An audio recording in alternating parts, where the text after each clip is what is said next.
दोस्तों, आज हम आपके सामने एक ऐसी खबर लेकर आए हैं जो न सिर्फ भारत के लिए बल्कि पूरी दुनिया के लिए गर्व का विषय है। कल्पना कीजिए, एक ऐसा पल जब दुनिया का एक शक्तिशाली और प्रभावशाली व्यक्तित्व, दुबई के शेख, पूरी दुनिया के सामने खड़े होकर भारत के महान सपूत, भारत रत्न डॉक्टर भीमराव आंबेडकर, जिन्हें हम प्यार से बाबा साहेब कहते हैं, उनके सम्मान में एक ऐसा ऐलान करते हैं जिसने पूरी दुनिया में खलबली मचा दी है। जी हां, दुबई के शेख ने ऐलान किया है कि वे बाबा साहेब आंबेडकर के नाम पर दुनिया की सबसे बड़ी लाइब्रेरी बनाएंगे। ये कोई साधारण लाइब्रेरी नहीं होगी, बल्कि यह ज्ञान, समानता और सामाजिक न्याय का एक वैश्विक प्रतीक होगी। तो आइए इस खबर के पीछे की कहानी को विस्तार से जानते हैं और यह भी समझते हैं कि आखिर क्यों बाबा साहेब आज भी करोड़ों दिलों की धड़कन हैं और कैसे उनका योगदान भारत और विश्व को प्रेरित करता है। दोस्तों, जानेंगे क्या है पूरी खबर। अगर आप चैनल पर नए हो तो चैनल को अभी के अभी सब्सक्राइब करो और वीडियो को भी लाइक कर दो और वीडियो अपने दोस्तों के साथ शेयर कर दो।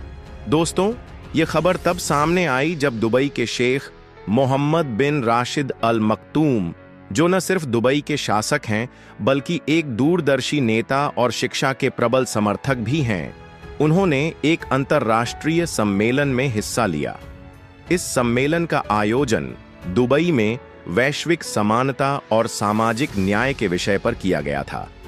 मंच पर खड़े होकर शेख ने पूरी दुनिया को चौंका दिया जब उन्होंने कहा, डॉक्टर भीमराव आंबेडकर एक ऐसे व्यक्तित्व थे जिन्होंने न सिर्फ भारत को एक मजबूत संविधान दिया बल्कि पूरी दुनिया को समानता और न्याय का पाठ पढ़ाया। उनकी विचारधारा आज भी प्रासंगिक है।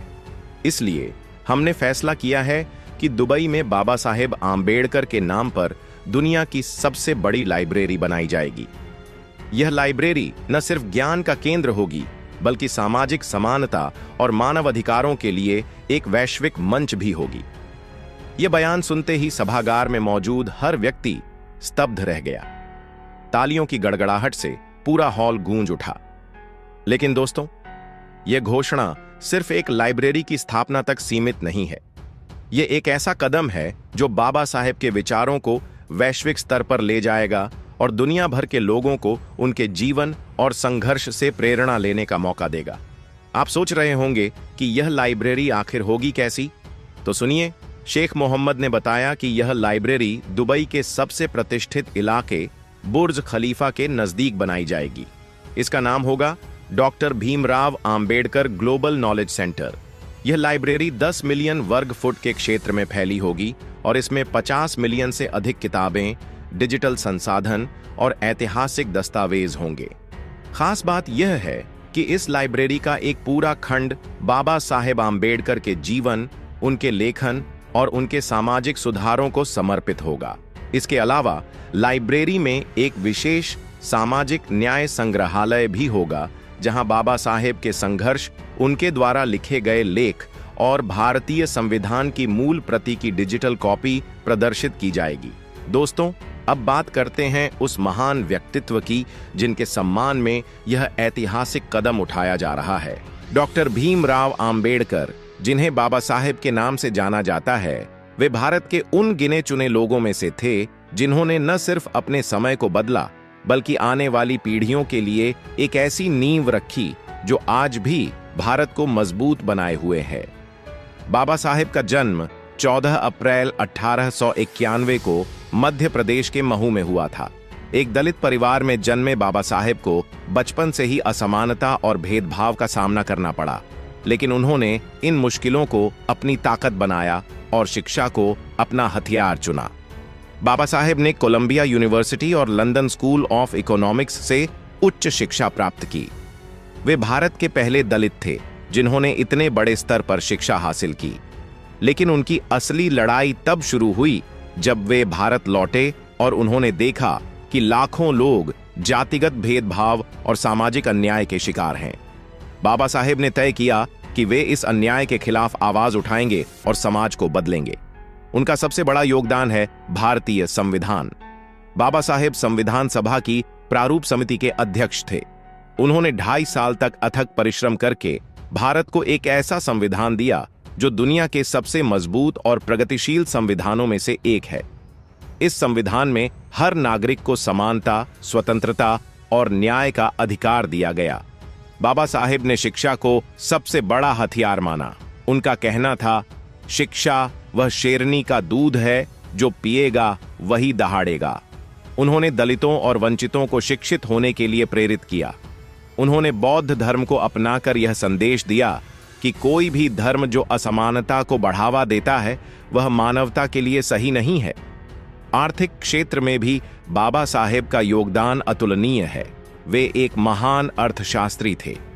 उनकी किताबें जैसे रुपये की समस्या और ब्रिटिश भारत में प्रांतीय वित्त का विकास आज भी अर्थशास्त्र के क्षेत्र में महत्वपूर्ण मानी जाती है। उन्होंने रिजर्व बैंक ऑफ इंडिया की स्थापना में भी महत्वपूर्ण भूमिका निभाई। इसके अलावा उन्होंने मजदूरों के अधिकारों के लिए आवाज उठाई और 8 घंटे के कार्य दिवस की वकालत की। दोस्तों, यह दुखद सच्चाई है कि भारत में आज भी कुछ लोग बाबा साहेब के योगदान को कम करने की कोशिश करते हैं।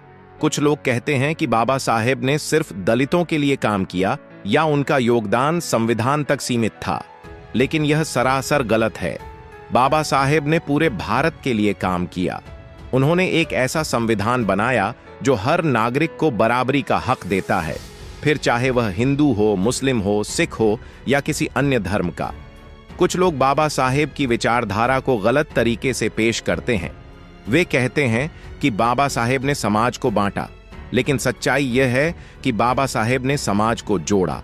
उन्होंने यह सिखाया कि असली एकता तब आएगी जब हर व्यक्ति को बराबरी का हक मिलेगा।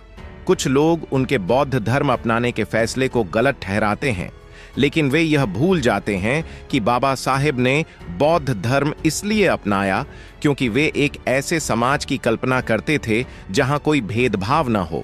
दोस्तों, यह विडंबना है कि जिन लोगों ने बाबा साहेब का विरोध किया वे आज भी उनकी बनाई संविधान की छत्रछाया में जी रहे हैं। बाबा साहेब ने कहा था, मैं उस संविधान को नहीं मानता जो मेरे लोगों को गुलाम बनाए। और यही वजह है कि उन्होंने ऐसा संविधान बनाया जो हर नागरिक को आजादी और सम्मान देता है।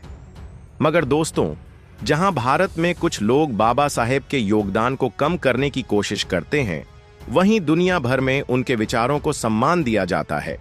संयुक्त राष्ट्र में बाबा साहेब के विचारों को मानव अधिकारों के लिए प्रेरणा माना जाता है। अमेरिका, ब्रिटेन और जापान जैसे देशों में बाबा साहेब के जीवन पर शोध होते हैं। उनकी किताबें विश्वविद्यालयों में पढ़ाई जाती हैं। कोलंबिया यूनिवर्सिटी, जहां बाबा साहेब ने पढ़ाई की थी, वहां उनके सम्मान में एक विशेष केंद्र स्थापित किया है। जापान में बौद्ध समुदाय बाबा साहेब को एक महान बौद्ध विचारक के रूप में देखता है। ब्रिटेन में, जहां बाबा साहेब ने अपनी पढ़ाई पूरी की, वहां उनके घर को एक स्मारक के रूप में संरक्षित किया गया है। और अब दुबई के शेख का यह ऐलान बाबा साहेब की वैश्विक पहचान को और मजबूत करता है। दोस्तों, यह गर्व की बात है कि बाबा साहेब जैसे महान व्यक्तित्व को न सिर्फ भारत बल्कि पूरी दुनिया सलाम करती है। उनकी विचारधारा आज भी लाखों लोगों को प्रेरित करती है। चाहे वह सामाजिक समानता की बात हो, शिक्षा की बात हो या फिर मानव अधिकारों की बात हो, बाबा साहेब का हर विचार आज भी उतना ही प्रासंगिक है जितना उनके समय में था। तो दोस्तों, आपके इस विषय पर क्या विचार है, हमें कमेंट करके बताइए। और अगर वीडियो पसंद आया हो तो वीडियो को लाइक करके चैनल को सब्सक्राइब जरूर करें और बेल आइकॉन प्रेस करें। मिलते हैं किसी और वीडियो में। जय भीम, जय भारत, धन्यवाद।